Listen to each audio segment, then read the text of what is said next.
રાજકોટ બસ અકસ્માતની ઘટના બાદ Surat police એક્શનમાં।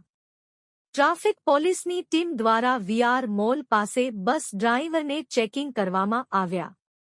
Breath analyser machine દ્વારા ચેકિંગ કરવામાં આવ્યું। બસ ડ્રાઈવરને લાયસન્સ ચેક કરવામાં આવ્યા।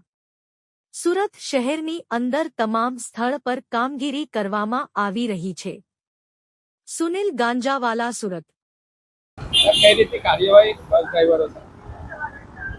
જે ગુજરાત રાજ્યની અંદર હાલમાં ઓવરસ્પીડિંગ અને ડ્રિંક એન્ડ ડ્રાઈવના જે બનાવો બને છે, જેમાં આમ જનતાને ભોગ બનવું પડે છે, એના અનુસંધાનમાં ગુજરાત રાજ્યના જે બનાવો અકસ્માતના છે એનો ઘટાડો લાવવા માટે આજે અમારા સુરતના પોલીસ કમિશનર શ્રી અનુપમસિંહ ગેહલોત સાહેબ, અમારા જોઈન્ટ સીપી શ્રી રાઘવેન્દ્ર વત્સ સાહેબ, અમારા ડીસીપી અમિતા વનાણી સાહેબ અને અમારા એસીપી શ્રી ટંડેલ સાહેબે એક ટીમ સ્વરૂપે બીઆરટીએસની બસોના ડ્રાઈવરોનું ડ્રિંક એન્ડ ડ્રાઈવ અંગેનું ચેકિંગની એક ટીમ બનાવી અને અમને સૂચના આપવામાં આવેલી હતી। જે અનુસંધાને આજરોજ વીઆર મોલની સામે આવેલા બીઆરટીએસ બસ સ્ટેન્ડ તથા આજુબાજુના બીઆરટીએસ બસ સ્ટેન્ડની અંદર જે બસો આવે છે એને રેન્ડમલી એના ડ્રાઈવરોના ડ્રાઇવિંગ લાયસન્સ અને એમનું બ્રેથ એનેલાઇઝર વડે અમે ચેકિંગ કરેલ છે, જેમાં કોઈ પણ ડ્રાઈવર ડ્રિંક એન્ડ ડ્રાઈવ કરતો મળી આવેલ નથી અને જો મળી આવેલો હોત તો એના માટે કાયદેસરની કાર્યવાહી કરવા માટે અમને જે સૂચના મળેલી હતી એ અનુસંધાનમાં કાર્યવાહી કરવાના હતા।